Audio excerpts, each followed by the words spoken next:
log into the meeting so I can let people in. Yeah. Okay, well, thank you everyone for coming today. We don't have many of you, so feel welcome if you want to squeeze in a bit, just in case you're quite in the corner. So let me just introduce myself. My name is Pauline. I work at the Careers Center. I'm working with the careers team. So my job is to communicate and talk with international employers and find out opportunities across the world and then bring them onto campus. So today we have Bex here and Tam's here. So we're going to do a session talking about, many students don't know, well, in Exeter, we actually offer quite a lot of opportunities if you want to find a part-time job. And Tam is actually doing one of the jobs, and she's quite happy to share her experience, how she found a job, how's her experience working with the team. So hopefully in the end, you're free to ask some questions with her. So I'll leave everything to Bex. Make the start. Thank you.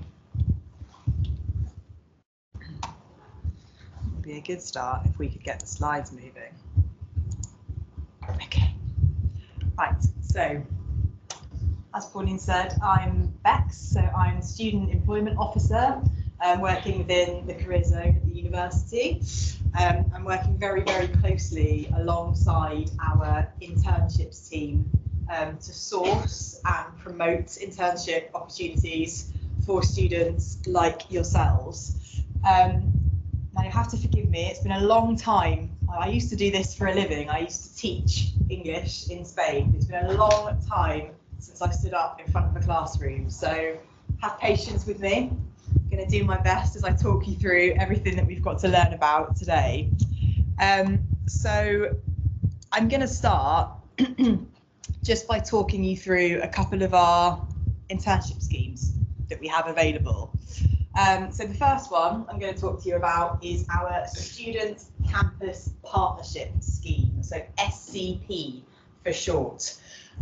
So these are fantastic opportunities, which again, Tam will tell you about in a bit more detail later on, because this is the type of internship that she is doing with us. So they're all based on campus, so it could not be easier to get to work.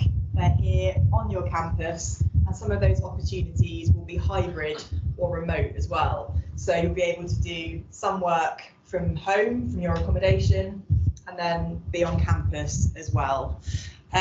So they are brilliant in terms of being paid a really, really good wage. So roughly £13.45 per hour. So it's a really, really good rate of pay for an internship. And the great thing about these as well is that they help you to develop graduate level skills. So in these jobs, you are going to be doing work which is going to really equip you for when you leave university and go out into the workforce.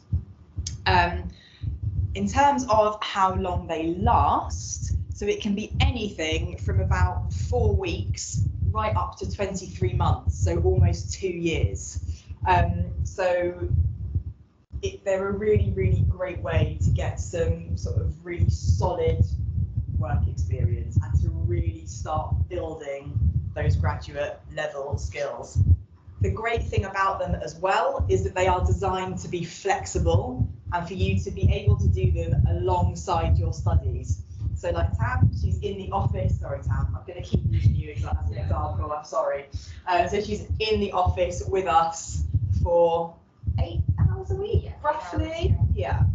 And the rest of the time she's off studying for her degree, doing all the other fascinating things she does. So they're a really great way to work and earn some money, but without having a negative impact on your studies. So you've still got plenty of time to do your degree, which obviously has to come first. That's what you're here for.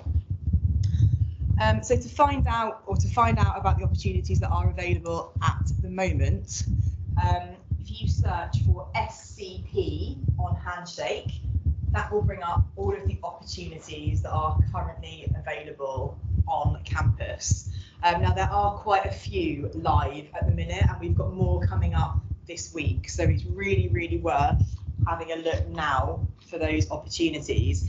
And you can see down the side here some examples of the types of jobs that we get. So things like project support, event management, research projects, data analytics, IT, software development, marketing, business strategy. So they're really, really varied, and new opportunities are coming up all the time. So if you look and you don't immediately see something that grabs you and that you really want to do, keep looking, okay? Because new stuff comes up all the time. So, following on from SCP, we also have SBP, so Student Business Partnerships, okay? So, again, these are designed to be flexible, part-time opportunities, okay? Again, really good rates of pay, so starting from at least £10.90 per hour. Again, really vary in duration, so it could be anything from sort of 1 month up to that almost 2 years.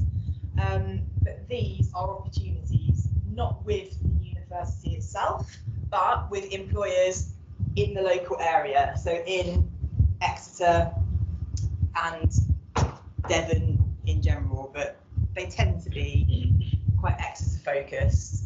Again, opportunities for hybrid working sometimes, so you can have some remote work balanced with some work in the office. Again, they are much like the SCPs, really good ways to get those graduate level skills built up, okay? And the good thing for you, if you go for one of these opportunities, is that you know you're working with an employer that is recognised by the university. So we will have done sort of some work with these employers often before, they're known to us, so you have that reassurance that you're working with a trusted employer. And again, you can see some of the example job roles that we've had through that scheme before, so really, really varied once again. So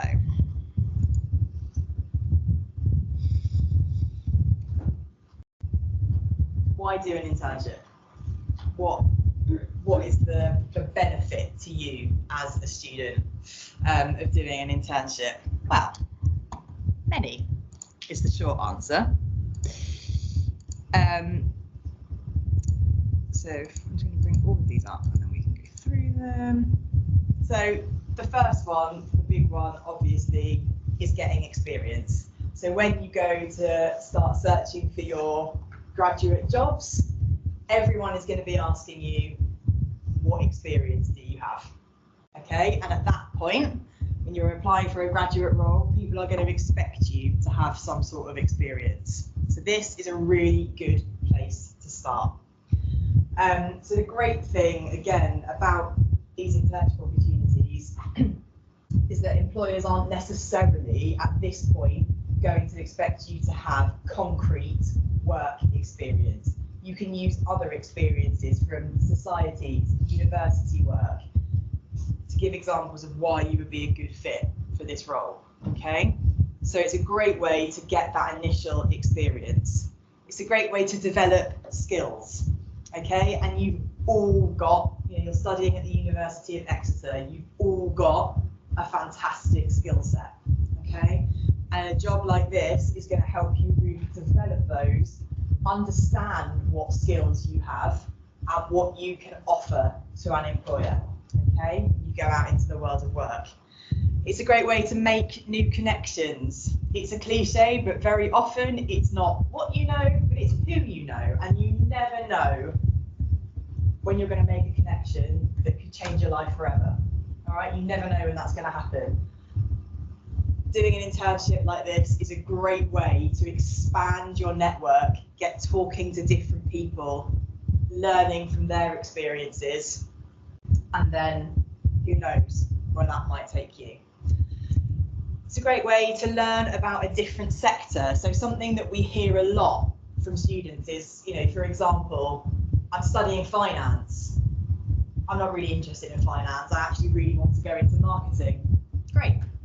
Okay, so go and do a marketing internship. And I know it's not that easy, but this is a great way when doing an internship, you can dip your toe in the water. You can get an idea of a a different sector that perhaps isn't connected to your degree subject, and that's okay.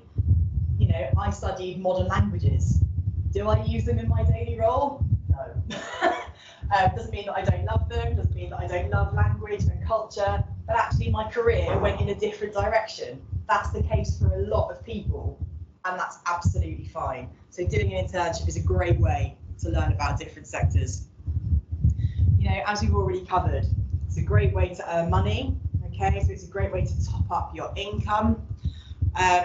It's a great way to make better career choices. Sometimes you need to go out and do a job to find out whether you enjoy it. Maybe you love the idea of a career in marketing, but actually you do it for a month and find it's really boring and it's not what you thought.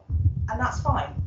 Okay, so sometimes you have to go out and do something and really be in it to know whether or not it is the right thing for you. And an internship can really help you do that. And then again, so the last couple on there, improve your employability and compete better for future jobs. If you're going into a graduate level interview for a graduate job and you've got experience, you can give real life examples from an internship of skills that you have or something that you are able to do, you are going to be a much stronger candidate than the person sat next to you who perhaps hasn't done that internship. Okay, so they are a really, really fantastic way to put yourself forward and to make yourself stand out from the other candidates around you.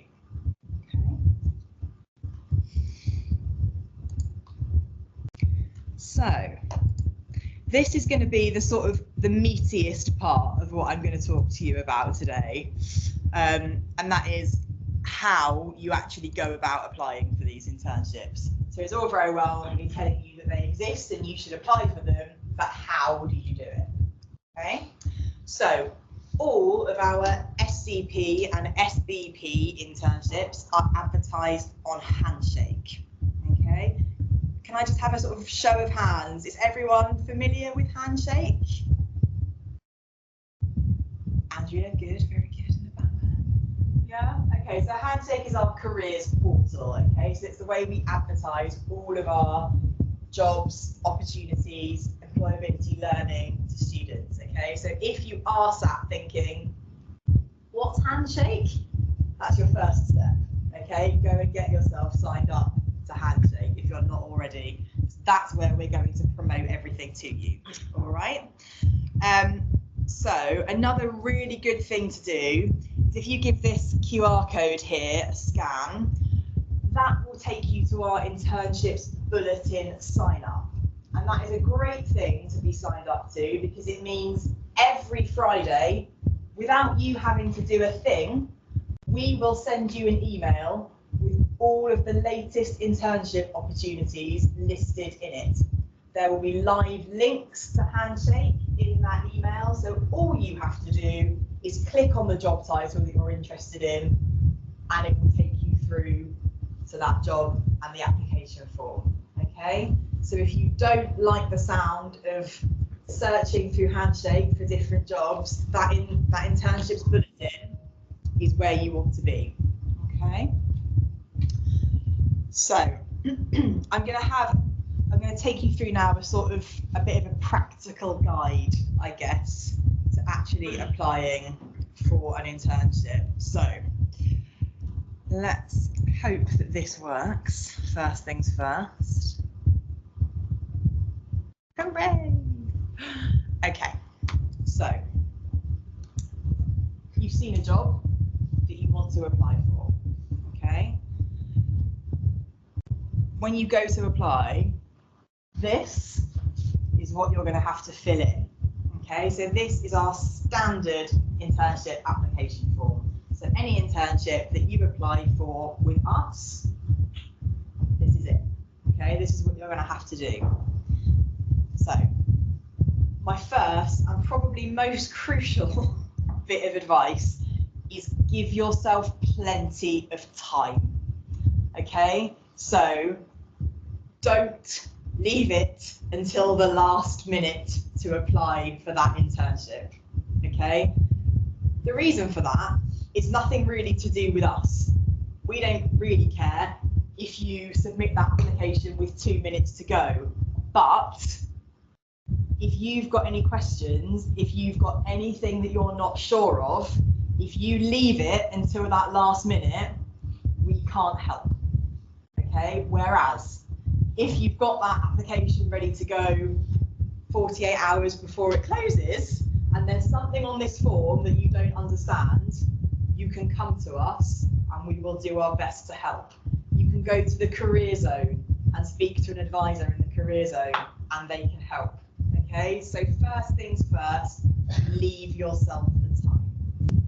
Okay, so if we have a look at the application form, the first section is really relatively straightforward. Okay, so first thing you need to do, and I know it sounds really basic and you're all sitting here thinking, Bex, we know how to tick a box on a form, we're at the University of Exeter, but we see a lot of application forms where people haven't ticked this first box, okay, the privacy policy. And if you haven't told us, yes, you can process this form by ticking that box, we can't do anything with it. So you need to give us permission to process your data, okay? It's quite a small box, it's quite easy to miss, but it is crucial, okay? Tick the box. You've then got to tell us the job that you're applying for, okay? So job title, and it will have a reference number, all right? So you'll see SCP 1234, okay? So give us the title, give us the reference number. And then the rest of it is very easy because it's about you, okay? So we need all of your personal details, all right? So name, student ID number, phone number, email address, all things that you're very used to providing, okay? So the next section is going to ask you about nationality, visa requirements, national insurance, okay? So this might be an area where potentially you have some questions, okay? So if you get to that section of the form and there's anything you're not sure of, okay, you can always drop us a line, all right? And we will talk you through what it is you need to provide there, okay? The thing that I will just highlight is so about national insurance numbers, if it's something you're not familiar with, so you need to have a national insurance number to be able to work in the UK, all right? You don't need one at the time that you're applying, okay? So when you fill in this form, if you don't have a national insurance number yet, that's not a problem, but you will need one by the time you start work, okay? And there's guidance on how to do that, how to apply for a national insurance number on the international student support pages, okay? So this is why, again, this time thing is really crucial. Okay, so then we'll ask you to declare if you have a disability, anything that might mean that you need additional adjustments or anything like that during the application or the interview process. Okay, and then your current status, so whether you're an undergraduate student, postgraduate student, what level of study are you at? Okay, and then your education up until now, so where have you gone to high school, what qualifications have you got up until this point, what degree are you studying for? Okay, and then your employment history. So this is quite an important bit. So if this is potentially your first job, your first paid job that you're applying for, not a problem, okay? Let us know about any volunteering experience you have, potentially if you've held a position with a society, like if you've been a treasurer, president, vice, whatever, anything within a university society, that's relevant experience, okay? You will have picked up really great transferable skills through that type of work, if you like, and the same with volunteering, okay? What we see quite a lot, or what we hear quite a lot from students is, oh, I'm not sure if that experience is relevant.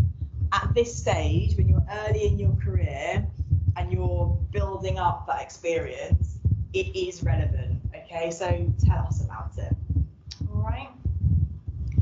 And then we're on to your personal statement, okay, which is the big one. And this is where, we tend to find students struggle. And that's not just international students, that's home students as well, okay? So it is something that everybody finds hard when they start out. I can remember writing my first graduate statements, and they were probably 2 or 3 paragraphs because I just didn't know what I needed to put in. And I got a lot of rejections starting out, and yeah, it sucks. But you get there and you get to know, what you need to include, what's important. So I'm going to attempt to talk you through some of that, okay? So I think a really, really key thing for you to remember, okay, is when you're working through a job description, okay, so you've got your internship, you're looking at the job description. Again, it sounds basic, but work through every point, okay? So go through that job description. I'll do it now. To this day, applying for jobs, I will sit with the job description and literally tick the bullet points as I write about them, okay? So you need to make sure that you are covering everything, or as much as you possibly can, okay, from that job description. And this is where those kind of transferable skills come in. So if you look at something and think, I'm not sure if I have an exact example for that, chances are you've got something somewhere in your history that will help you give an example of it, okay? So use it, get a bit creative if you have to, okay? So it's not to say that you're making things up, obviously. Everything in that application needs to be truthful, but sometimes you need to think outside the box a little bit, okay? Again, something that we see fairly frequently is people focusing sometimes on maybe the negative, okay, or sort of saying, oh, I haven't got much experience in X, Y, Z. No, okay, focus on what you have got, because you've got a lot, all right, and you might not feel like it when you first start out, but actually once you start drilling down, you will realise that you have so much more experience than you think, okay, so focus on the positive. Don't start telling an employer in your application what experience you haven't got, or what skills you haven't got, okay, so focus on what you have. Again, so I've touched on this a little bit earlier, but these jobs that we're talking about, these internships, they are not designed for experienced workers. Employers know that the students don't have 10 years experience behind them, generally speaking, okay? Most students are not going to have that. Employers know that and they understand it, okay? So these jobs are designed for you, so don't be put off. It is, as I say, just a case of thinking about, okay, examples from being in a club, being in a society, volunteering, a group project that you did at high school. If you've got experience that you can use and that you can translate into that job description, absolutely use it. It's not good enough to just say that you're good at something, okay? I'm good at essay writing. Cool, how do we know? Where's the proof, okay? So we would really, really encourage you to use what we call STAR examples in an application. How many people have heard of STAR examples? Okay, so when we talk about a STAR example, what that stands for is situation, task, action, result, okay? And that's what you want to be aiming for. So when you're talking about something, an example of something in an application, remember STAR. So to give you an example, and this is a very basic example, So we could say, in my role as social secretary for the Netball Society. Okay, so that's your situation. Social secretary, Netball Society. I was tasked with raising our social media followers by 10%. That's my task. Okay, we want to get our social media followers up by 10%. We need more engagement. I organised a social media campaign using video clips of club activity and short interviews with our members to promote the society and encourage engagement. That's my action. That's what I've actually done. Okay. I posted these on a variety of different channels and asked my friends and society members to like and comment on the posts to increase visibility. After conducting the campaign, we had increased our followers by 15%. So that's the result, okay? And that's what you need to be putting into your applications, all right? So rather than just saying, I've got loads of experience with social media. What experience have you got? Give me a concrete example of when you have done something with social media that has had a really positive result, okay? Another big one, when you're writing an internship application, and I get it, when you're on application 10 in a week, it can feel very, very tempting to just copy and paste that personal statement and stick it into another application form, but you can't. Okay, there might be bits that you can pull out of each application and use in a new one, that's fine, but you have got to tailor that personal statement to the job that you are applying for. Okay, so I have lost count of the number of applications I've read where I've thought, it's a great application, but it's not my job. It's a really, really fantastic application, but it's been written for a different job, not the one that I am recruiting for. And you can really tell, okay, as an employer, when someone has just copied and pasted a personal statement. So I know it's not necessarily always the most exciting way to spend your time, but it is so important that you are tailoring and you are making each one of those applications individual. Think about the tone that you're using when you write that application. Okay, it's not an academic piece, it's not an essay for your course, it's not a story, it's not a chat with a friend. Okay, so it needs to be professional. Okay, and if you're not sure about that tone, then I would really, really recommend going into the career zone and asking them to have a look at your application for you. Chat to a friend. You know, if you have a friend whose mother tongue is English, get them to have a read over it. Okay, see if you're sort of pitching it about right. And the last thing I would say on this is be very, very careful about using AI in your applications. Okay, it can be great. It can be great to generate ideas, okay, and it can be great as a starting point.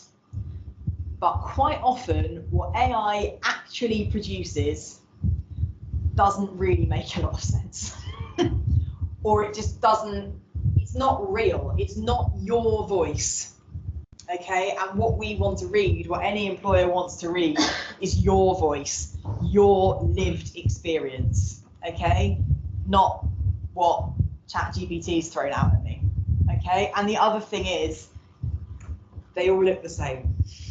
It is so obvious when somebody has used AI in an application, because nobody really speaks like that. Okay, so by all means, yes, use it to generate thoughts, use it to start sentences. You know, if you're struggling for a synonym for something, yeah, that's where AI is your friend. Please don't use it to write an entire application because it really, really does show. Okay. Just another quick couple of notes before I move on to talking about interviews. Hopefully you are all still awake and vaguely with me at this point. But again, it sounds really basic, but follow the application process, okay? This form is here for a reason. You need to fill in the application form in order to actually successfully apply for the job. We see it a lot where people think, not really, I haven't got the time, not really feeling it, don't want to fill in this form, I'll just submit my CV. You're not going to get anywhere, okay? Just submitting a CV for this isn't enough. You need to follow the application process. There might be occasions where an employer also asks to see your CV, in which case, yeah, submit that as well, but make sure that you are aware of what a CV in the UK looks like, okay? So things like, we don't have profile photos on our CVs in the UK, we don't include our ages, things like that. So again, make sure you're giving yourself time if you need to submit a CV. And actually, this might not be for an internship with the university, this is in any context. If you need to submit a CV for something, make sure you've got the time to get it checked and to make sure that it looks like the CV in the UK should look, okay? So, I go back to my slides.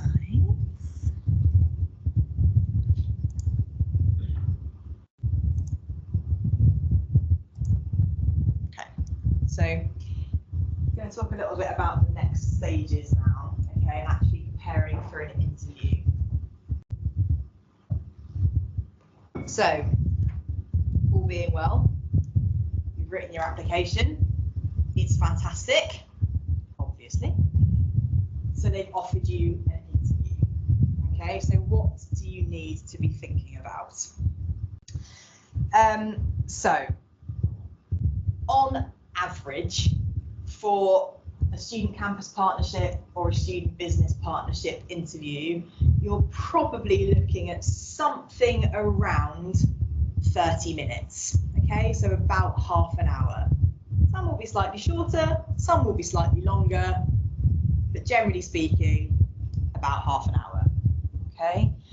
And you can expect there to be probably 2 to 3 people on that interview panel, okay? So there's going to be 2 or 3 people asking you different questions about the job, the team, and why you are the right fit, okay? Something I would say is try not to get too hung up, too worried about how long you speak for, okay? So I do it all the time in interviews. I ramble horribly. It's nerves, okay? And we all get nervous in interviews. I will find myself thinking, Bex, you are still talking. Still talking. No, you're still talking, okay? And actually sometimes it's better to be concise. You can give a really good example, a really good interview answer in 1 to 2 minutes, okay? And actually, if you give an example, you give your answer and you're happy with it, stop there. That's fine. You don't need to fill that time, okay? And I think there can feel a real pressure to keep speaking for longer, especially when you're interviewing in a language that's perhaps not your first. I can remember when I was living out in Spain, feeling this nervous energy. Clearly it's a thing for me, you know, really trying to prove to this person, like, my Spanish is good, I promise, look, I can just keep talking. And actually it's not always necessary, okay? So sometimes brief and to the point is the way to go, okay?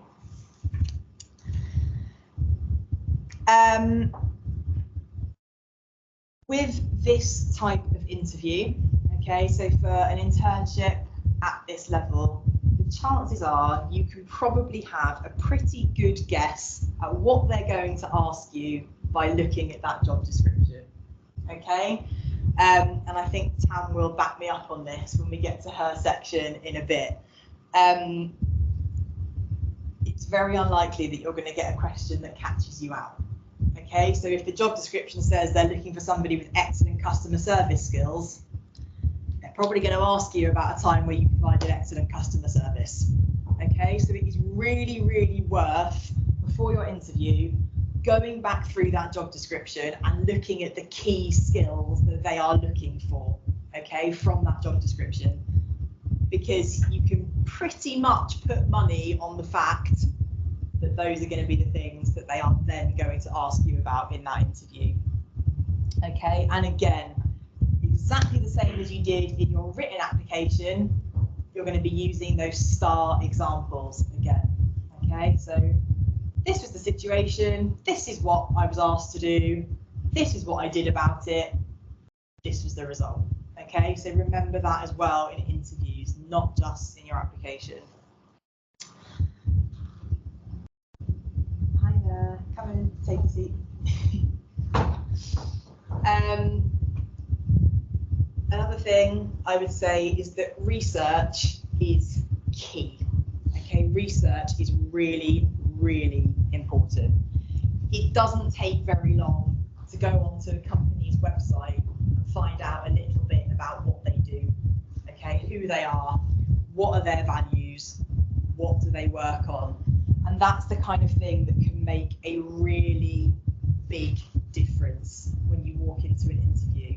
Okay, so you can probably guarantee you're going to get something about, you know, what do you understand about our company, what do you know about our company, what do you understand about the work that we do. Okay, and actually if you've spent 15 minutes doing that research on their website, it will really show.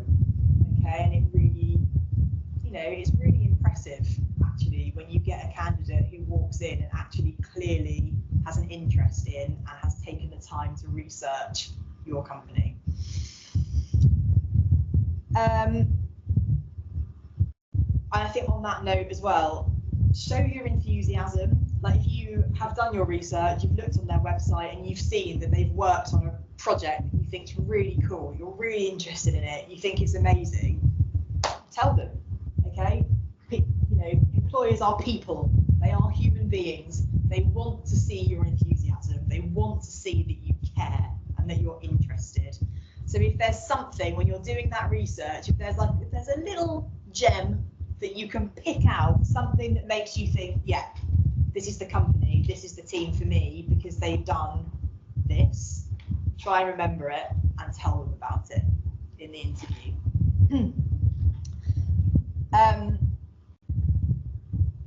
Again, and I appreciate it's a difficult line to walk. You need to be professional, okay? Yes, this is an interview, it's important. You want these people to give you a job, so professionalism is key.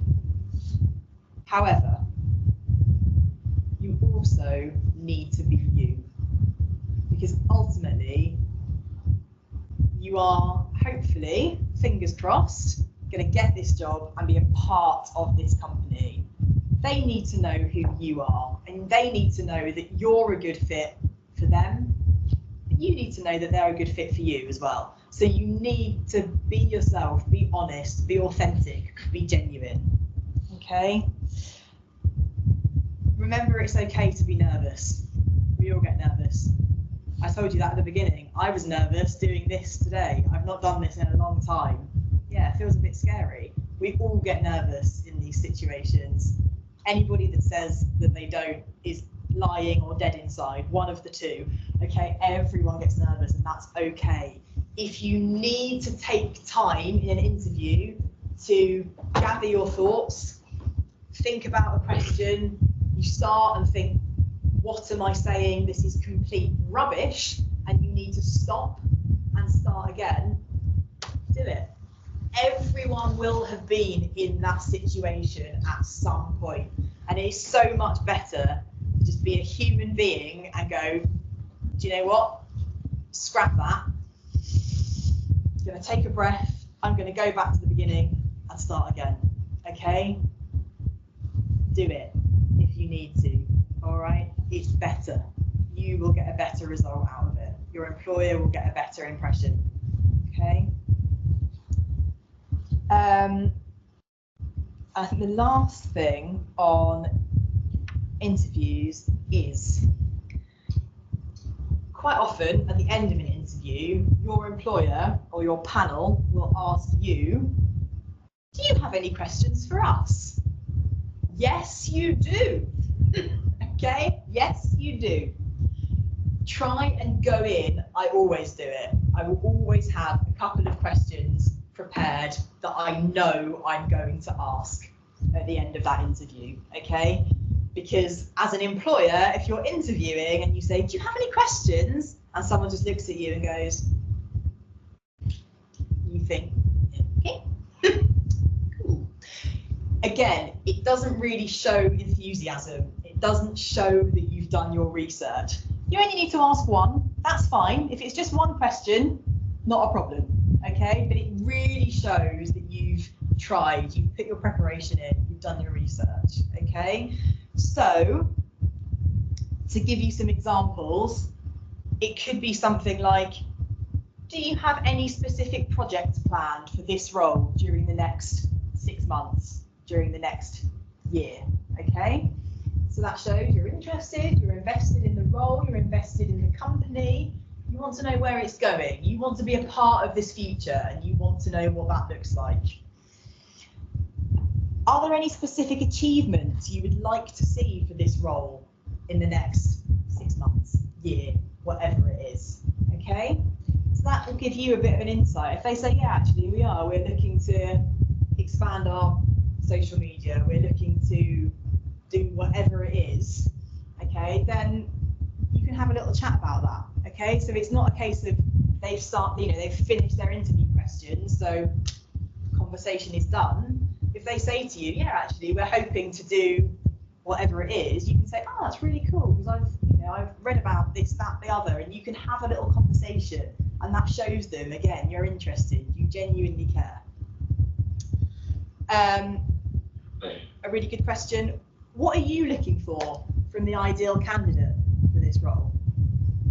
So that turns it back on them a little bit, okay? And then you can get a bit of a feel for who they are as a company, what's their company culture like, who do they want to work with, okay? Because this, as I said earlier, this is a two-way street.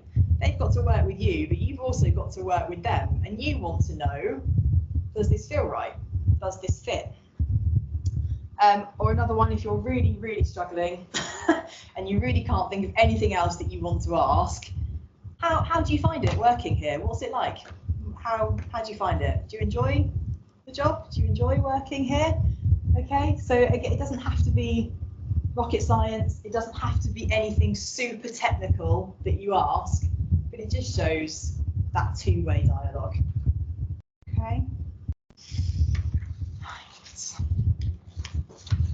You'll be pleased to know that it's nearly time for you to stop listening to me talking and for us to introduce Tam. But before I do that, just a couple of last pointers, okay? So to increase chances of success, all right? If you're unsuccessful in getting a job, and the chances are you will be at first, and that's normal. As I say, when I was applying for my graduate internships, I lose count of the number of rejections that I had. Was it fun? No. But you will get there, okay? And a really great way to get there is ask for feedback. And it feels scary asking somebody, what could I have done better? Okay, where are the improvements? But also, what did I do well? Okay, remember, feedback is not necessarily always all negative. Okay, so any employer giving you decent feedback should be telling you what you did well and where you could improve. All right, and don't be afraid to ask for that, because it's really important. That is ultimately how you are going to learn. I will never forget going to see a careers consultant as a graduate and him saying to me, I think you might be being a bit too friendly in your interviews. I think you might be a bit too chatty, a bit too smiley. And actually at the time I felt quite offended by that. I was like, but I am friendly. Like, what's your problem? But actually he was probably right. I was coming in a little bit too chatty, a bit too casual. and actually I needed to be more professional. Didn't love hearing that, but it was really valuable and it really helped me learn. On that note, any feedback that you get from an employer, I would really encourage you to then go into the career zone and get an appointment with a careers consultant, okay? Because they are the professionals. They will be able to tell you how to make those tweaks that make a difference. And lastly, get in touch with us. Get in touch with the internships team. Get in touch with the student employment team. We want you to succeed. Okay, we want you to get these jobs. That is literally why we are here, is to help you get jobs. So if you're struggling, you need help, and there's something you don't understand, let us know. We can only help you if you tell us where you need the help. Okay, so I'm going to largely shut up now, apart from asking Tam some questions. You'll be pleased to know. So Tam, can I introduce you, please? So Tam is a fantastic intern working in our team. She works with the Career Mentor team as our Career Mentor support intern, and does a fantastic job, basically, of keeping the admin and all the fantastic behind the scenes stuff in the Career Mentor scheme going. So,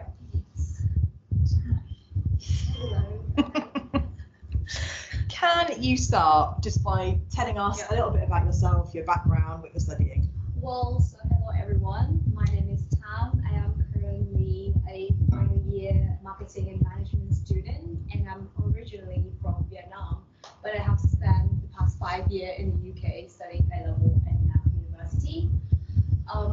On top of my studies, I am currently a career mentor administrator intern working with the career mentor scheme, and also I'm also the peer mentor for the Global Chum and Body Up scheme, and a fairly active member of the Entrepreneur Society as well. And it's my pleasure to be here with you guys today. We're not actually sure when Tam sleeps, not sure when she finds time to do that, but she assures us that she does. Tam, so before you applied for your SCP role, what work experience did you have at that point? So at that point, I mainly gained my experience during summertime, because that's the only time that I like more free. So I was a fundraising project leader to raising funds for children who were diagnosed with cancer at the National Children's Hospital back in Vietnam. I also worked as a sales and logistics intern at a exporting company back in Vietnam. And last summer, I was successfully secured my internship at a skincare brand in London, working as their international marketing intern. And during term time, I also engaged in some of the more casual work, so work with the universities. So I was working as the Fresh Fair event and activity assistant, and also the career fair supporter by the time I applied for the SCP career mentor scheme. Okay, so what made you want to apply for an SCP? What appealed to you? So first of all, as I mentioned, I had the experience working with the university before, and I have to admit the staff are really lovely. They are really supportive, and I love the working environment with the university. Second of all, as you mentioned before, all the SCP job provide flexible hour, which is something I'm looking for, especially when I'm in my final year of studying.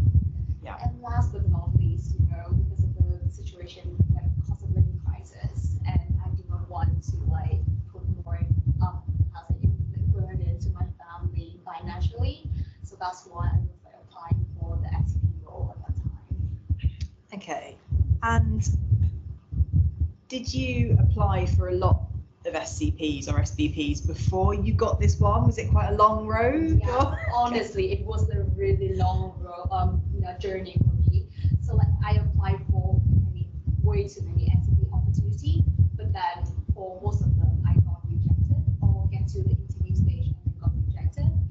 And for most of the time, because my personal statement was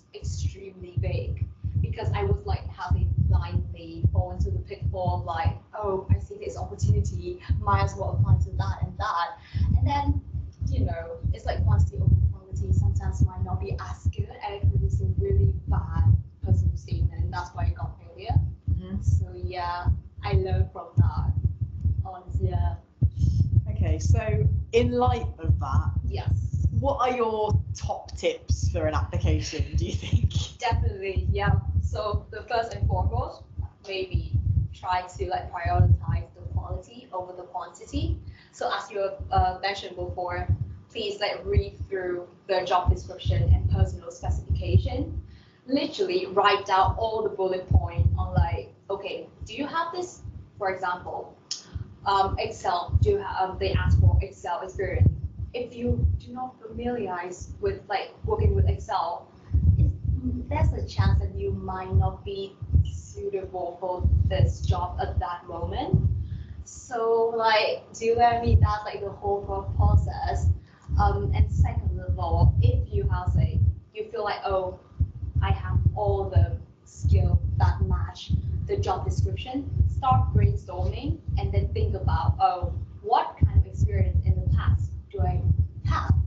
And experience in this sense is not have to be like work related. It could be like society work, volunteer work. I believe that in my personal statement, I mainly mentioned about my volunteer work and society work I work in the past instead of like my work experience. And when you start like writing your application, follow the STAR approach. Avoid trying to like tell your whole life story. Be clear and concise and straight to the point so that the people who read your application, they will be like, oh, they have this skill, they have that skill, and then boom, and done. Yeah, so I think that's kind of thing. And also leave yourself a lot of time to write the application. Do not leave that until last minute. Like I usually reread my personal statement in the next day when I have a clear set of mind, and then make improvement like beyond that. Another tip is that I have to admit I do use ChatGPT, but not for like writing the whole application for me. I mainly use ChatGPT so that it can help me with like grammar and typos to make sure it's clear and concise. Yes. And finally, use support from the career. So book one-to-one appointment with them. Like they will sit there and they go through the application form with you, or attend the workshop session. You can book them by handshake. So there's a lot of support around to help you write a successful like application form. I feel like Amazing top tips. And actually, I think the point you made about writing it and then coming back to it the following day is a really good one. I mean, you guys will know that from your academic work. Exactly. Sometimes you write something at the time, you're like, excellent, that's a first. And then you come back the next day and think, what? It doesn't make any sense. No. So I think it's giving yourself that time and space away from it. Exactly. To then revisit it with a fresh pair of eyes. Yeah, exactly. Sometimes I have to admit, sometimes I just delete the whole thing everything the next day because it's not so bad. Like having like, Yeah. No, it's a really good point. Yeah. What did you do in order to prepare for your interview? So obviously you wrote a cracking application. Yes. What did you do for that next stage? Definitely, the moment I got the email saying that, oh, congratulations, you got into the interview, the first thing I would do is to go back to that job description and personal specification and read through my application to see, okay, to how they remind me about the job. So what's the job is about, and then let me think. Okay. What the job is about, and then maybe do more research about the job. Like as you mentioned before, like know about the employer and what they want from us, and maybe note down the things that you want to ask at the following stage. Like maybe they haven't mentioned that on the job description. So in my case, the career mentor scheme, they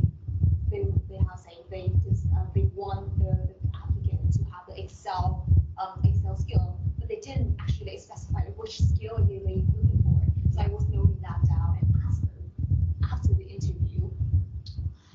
Second of all, I then use ChatGPT and asked it, like, can you please suggest me to some of the interview questions? And then I asked my housemate, I'm so sorry, let's do that. Yeah, I'm so sorry for her. I'm so bad for her because she had to go with me. She did a mock interview with me. Brilliant. She did a mock interview with me, and also there's something called Exeter Interview 360, I believe, to test my ability to respond to questions. So basically, that one being offered by the career zone, it gives you a really general kind of like interview question. It's not going to be tailored to like all the job, but then it will give you like the most like famous one that might pop up in the interview. So I practice upon that so that I can test my responsiveness. Yeah. Yeah, I think that's it. Yeah. Yeah, and I think that's a really good point. And actually, you are totally spot on. That's where AI, ChatGPT, etc., can be really useful. Just for that, give me some typical interview questions. Okay, it's a really great way to get some ideas of what you might hear at an interview, and then you can start to prepare some answers. Personally, I would never advise memorizing answers for an interview, because I think then you just give yourself an extra task, because then not only are you doing an interview, you're trying to remember a script as if you're in a play, and I think that makes things a lot more stressful. But it's a really good way to get some ideas of the kinds of questions you might expect, and just to make some notes and kind of order your thoughts, which I think can be really, really helpful.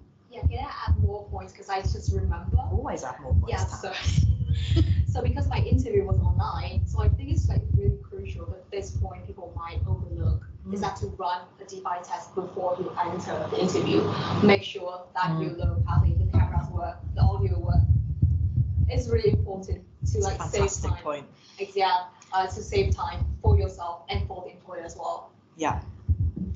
Maybe also try to sleep early the night before, so that you can be mentally prepared for the next day, and then you will look like more presentable, like a little bit like put together. Do you ever? Yeah, exactly. Yeah. No, absolutely. It's a really, really good point, and actually, it's something that I've probably not touched on enough. But you raise a really good point with virtual interviews. So a lot of interviews now will be via Teams or Zoom or whatever. And actually, it is still making sure that you are being professional in that. So think about what's behind you. Is your dirty laundry basket overflowing in the corner? If it is, move it. Are you properly dressed and presented for that interview in the same way that you would be if it was in person? And again, it all sounds really basic, but actually it's stuff that's easy to get caught out by. You're sat there in your shirt and tie or what have you with your pajama bottoms on, and then the doorbell rings or whatever, something happens and you get up, and then from here downwards it's not great. It's all things to think about. All right, so it's a really good point. Well done. What was your interview experience like? How did you find it? What happened? Okay, so initially I was kind of worried and scared, as you mentioned. It's like so normal to feel nervous all the time, but like the interview procedure went pretty well. It was way more enjoyable and fun than I expected, because the employer, actually the care mental scheme, the PBF, they walked me through the process. Like, okay, which question will be assessing, which question will not. They literally make everything clear so that I have a full information of like what are they going to expect me. And then for the interview question, it literally come up exactly similar to the job description. Okay, so it's like really crucial to go back to the job description before you enter the interview. That's like most of the time the question will come up exactly the same. And I feel like I performed pretty well. Because, obviously you got the job. because I did a mock interview, and then I followed the job description, and I used the STORM approach to answer the interview. So is there anything that you know now Yeah. that you wish you'd known ahead of that interview and ahead of that process? Yes. Is that I should not be as stressed as I was at that time. So there's one particular question I feel like I messed up so badly because I just couldn't think of the answer. Actually, I can, but then I just cannot get my point straight, and I just like keep like that. The people at the career mentor scheme, they were so lovely. They said it's all right. Is it okay if like we come back to that one later when you you can have more time to think about it? Yeah. And yeah, I did when they asked me that question at the end, I managed to answer that. But then after interview, I feel so bad about myself. I was like, it's so simple. Like, why you mess that up? But then eventually, I still got the job. And then I realized that actually that one particular question and then that mistake is not as serious as I thought it would be. And the fact that it also based on other questions and the fact that how you present yourself as a person is more important than just like one minor question like you mess up. And I think that the employer at the same time they want to know whether you have the skill for the team or not, but also they want to know whether you will be a good teammate so that we can work with you in the future.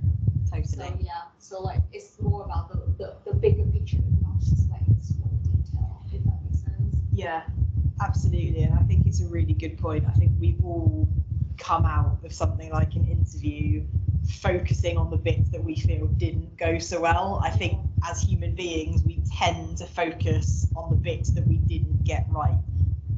But actually, I think it's, as you say, it's learning to let that go and realizing that actually it is the bigger picture. It's how you come across and how you present yourself. Yeah. I think it's a really, really good point. Thank you.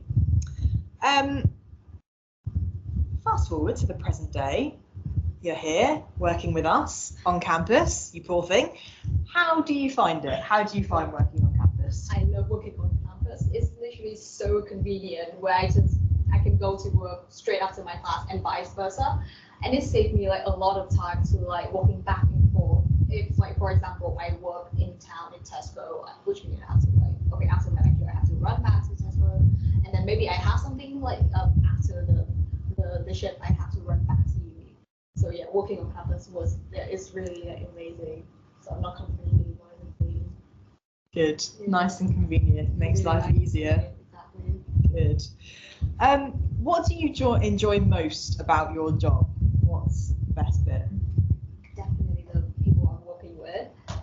They care they treat me so nicely. They value me, and they generally care about my health, my well-being. They're always checking up on me. Yeah, like one particular example that I find really it was really fun. Do you remember like the Christmas day when we just like we take a break and every single one in the team just like have food together and then do the Christmas quiz.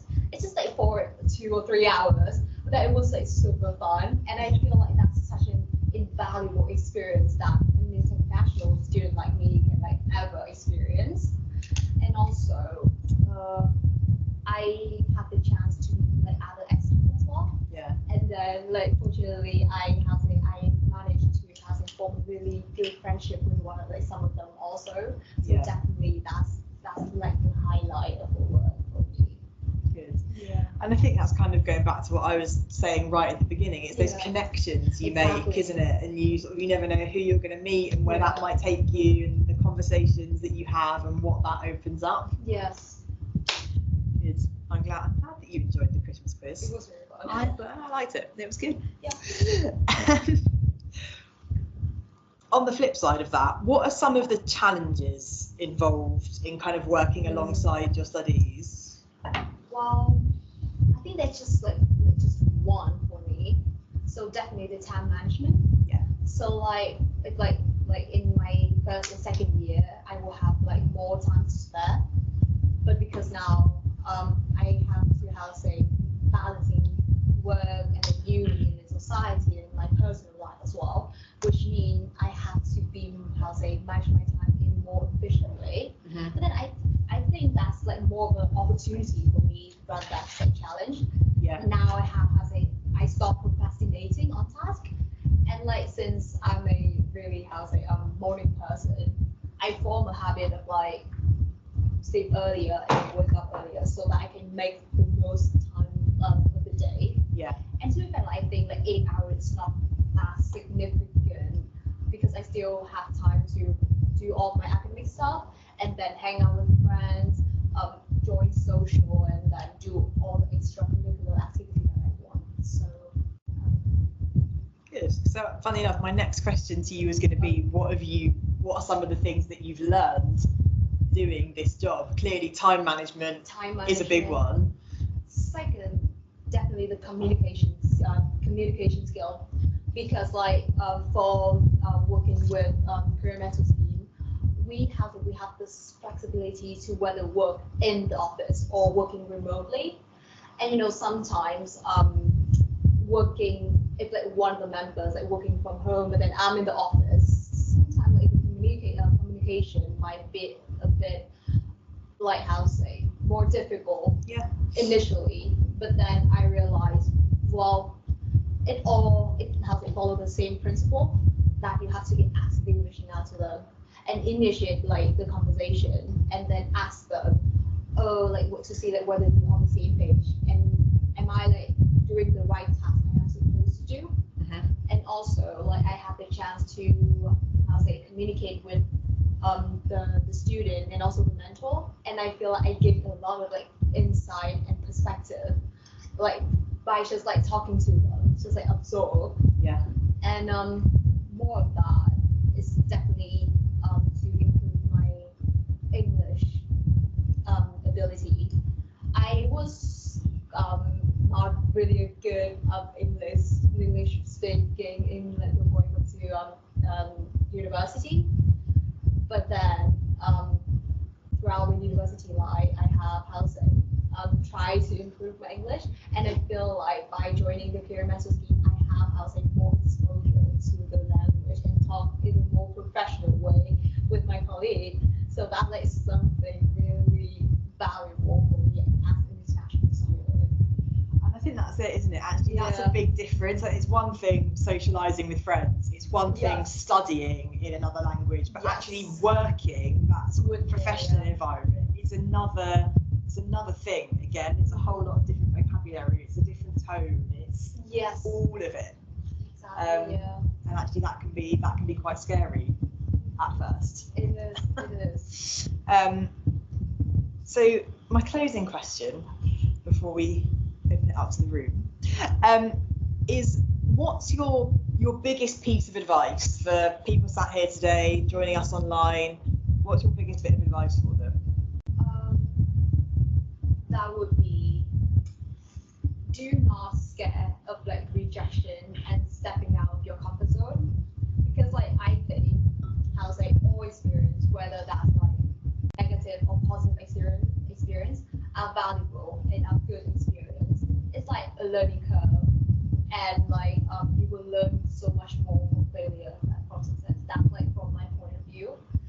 And the fact that you guys, as an international student like myself, like the fact that you guys, how to say, travel to a different country and studying in a foreign language, using like foreign language, it's, how to say, like already demonstrated like a lot of the skills that you have. It shows that you have the resilience, you have the intellectual curious, you are highly motivated, and you guys are like just amazing, like just to be so brave to like step out of your comfort zone. And I believe all the like employers, they highly value that, and they want to see that in the candidate apply for the job.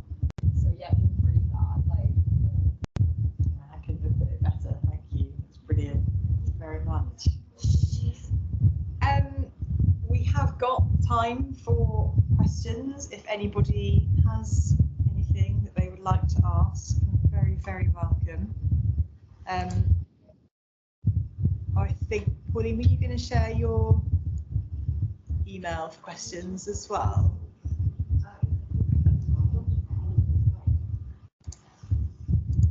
Oh no, okay. If I go back as well to, let's keep going. Come on, oh god, this is going to take forever.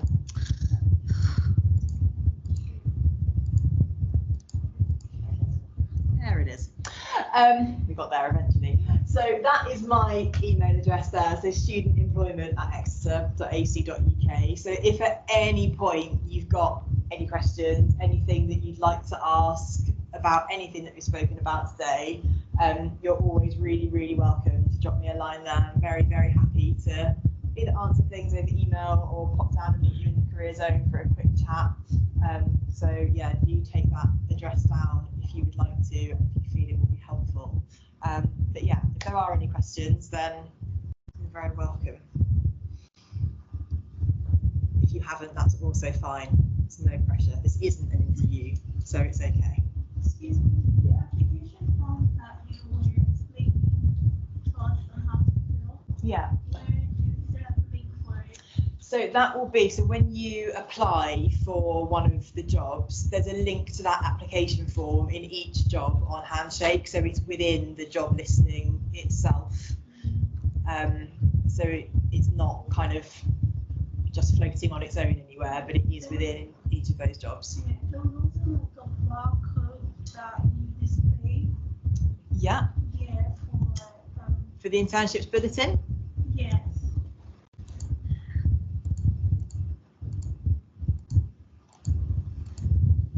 Sorry.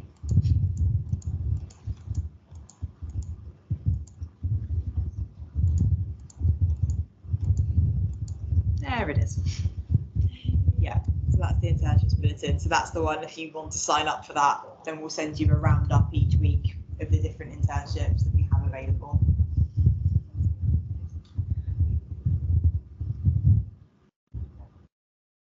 Okay.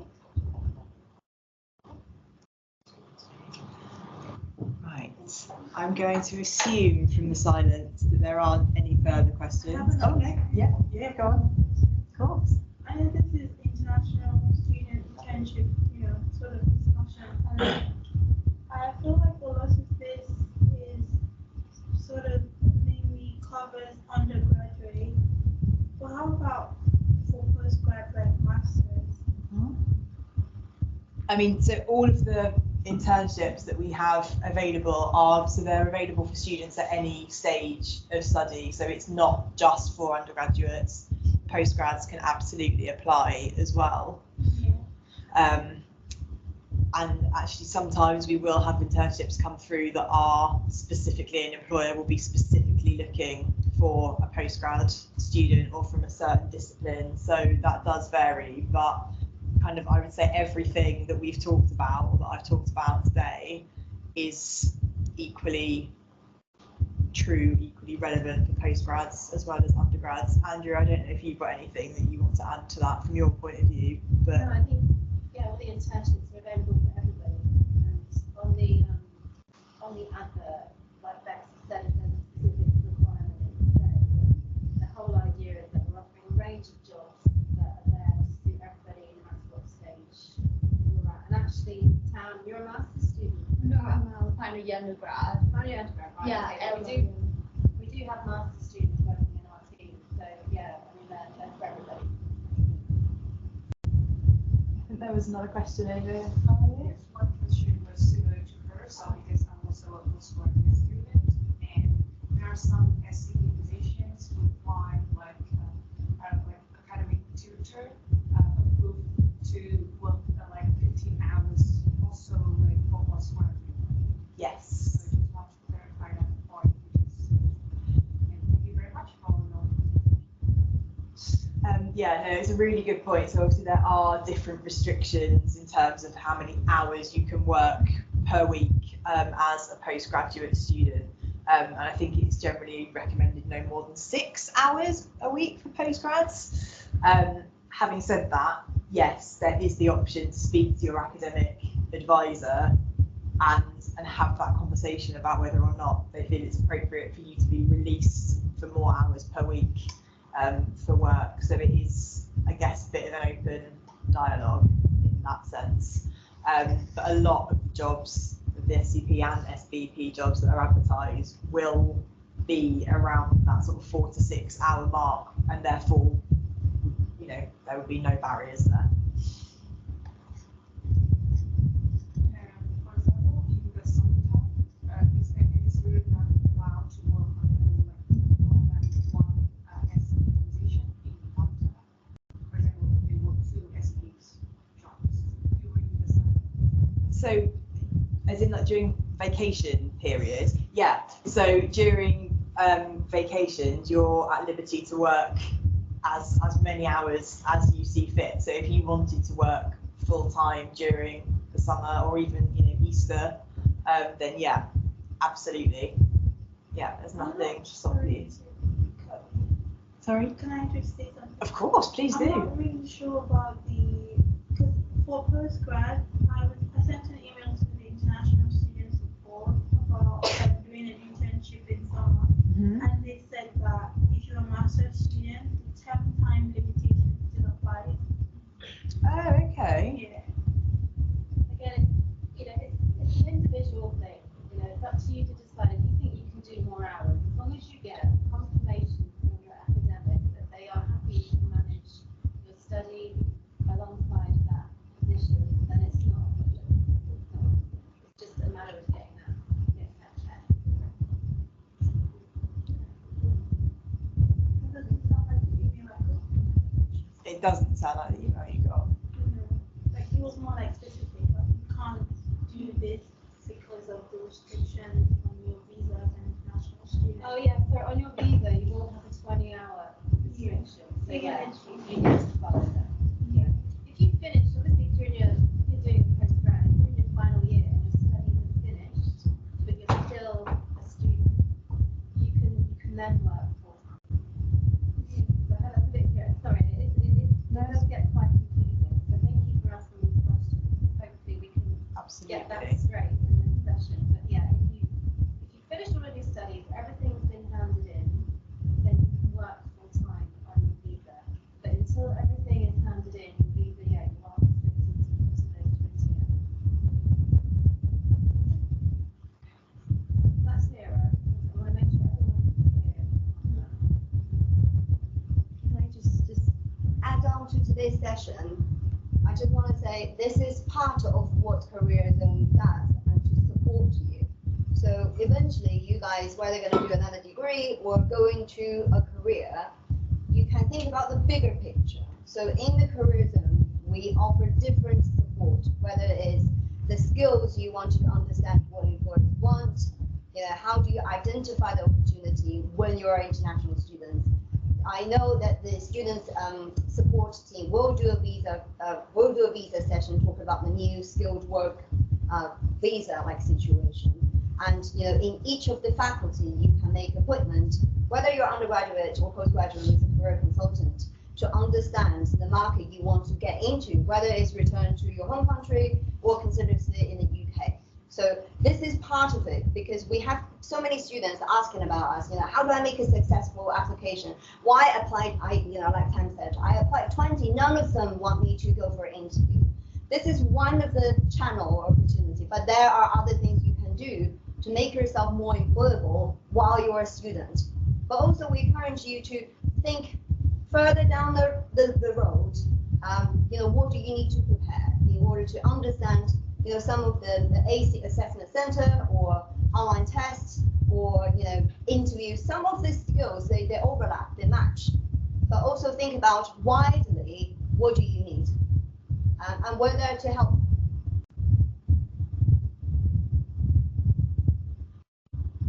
That's it. So if you have any wider questions about, you know, other service or support, you know, I'm here, I can stay behind a little bit and answer any questions you might have.